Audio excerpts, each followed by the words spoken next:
These are the first ever wide toe box climbing shoes, handmade by Saltic in Czechia. If you're like me, you'll switch to these and never go back. I don't have wide feet, in fact they're quite narrow, so why would I want a wide toe box climbing shoe? The problem with traditional climbing shoes is that if you spend a couple hours a week stretching your MTP joint one direction and never the other direction, you likely create joint instability that leads to postural changes over time, potentially bunions down the road. The big toe is structurally very different from the other toes, and ironically, the additional structures, the additional bones that make it so strong, also make it very unstable once its resting posture comes out of alignment with the metatarsal. I did a whole video on this with a ton of good info on how all your body's joints and muscles work, not just your feet. All I'll say here is, just look around the climbing gym. You'll see more bunions than a nursing home. Every climber falls somewhere on the spectrum between prioritizing performance and choosing comfort and long-term health in their shoes. If you mostly climb overhanging V9, V10, fully prioritize performance by downsizing even further than recommended, and have zero issues with comfort or pain in your shoes, you'd probably only consider this as an approach shoe because your routes do require a stiff, tiny, pointy, downturned shoe. Even if you prioritize performance, I would still recommend a high asymmetry shoe that allows the big toe to maintain a straight alignment. The big toe is objectively most stable in a straight alignment. You can have a stiff, downturned, pointy shoe that has the point on the medial side of the shoe instead of the middle, and I'll add a few links to those in the description below. For me personally, the main reason I climb is to have fun and get in shape, so I've been questioning for a while why I use a climbing shoe that restricts my toes from getting exercise and is not fun to wear. When you allow your toes to move during exercise, it makes your toes stronger over time. Think about if you did all your climbing with a device that straps onto your wrist and helps your fingers hold on to tiny crimps. Would your performance improve? Sure,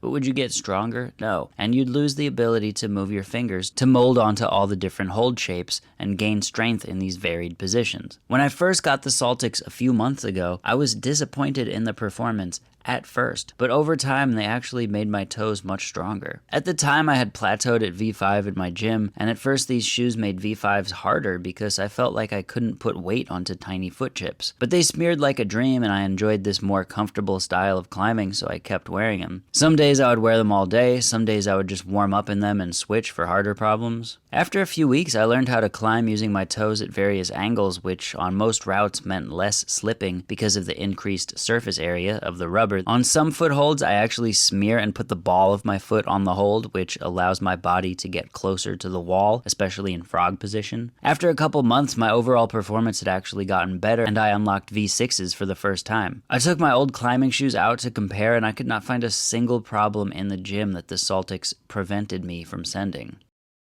For the rest of this video, I'm just going to show you some side-by-side comparisons, and at the end, I have a brief note on sizing. You'll see the Saltics here on the left. The left screen is whichever one I did first, so you'll see some incorrect foot placements, and the left one usually takes a little longer.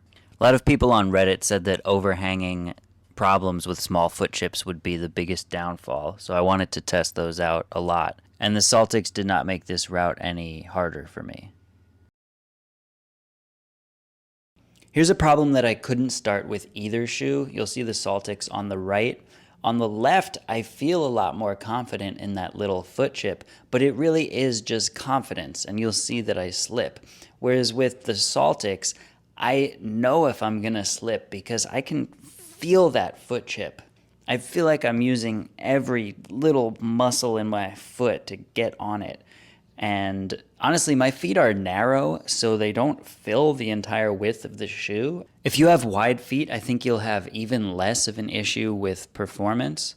But even for me, slab was one of the areas where people said that this shoe would fail. And here I am getting closer to landing the move in the Saltics than I am with my old climbing shoes. This V5 on the slab was so much easier to start with the Saltics. I couldn't go with the left first like I wanted to in my Scarpas, so I went with the right.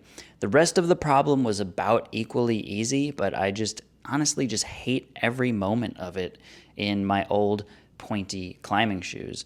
And right here, yep, my foot just slipped, and that's just a matter of having extra surface area because of the flexibility of the shoe and really grippy rubber. The sizing on these is crazy. I wear a 10 in street shoes, European 43. Saltic sent me a 42, which is a US men's 9, and these are still big enough to walk around with socks very comfortably. I have zero desire to take them off between climbs, whereas all my previous shoes I ripped them off immediately. For climbing, you should size down at least 2 full sizes from your street shoe. If you get these, please comment below on sizing and compare them to other brands you've worn. I will update the description below with more info on sizing. And just let me know in general what you think of these shoes.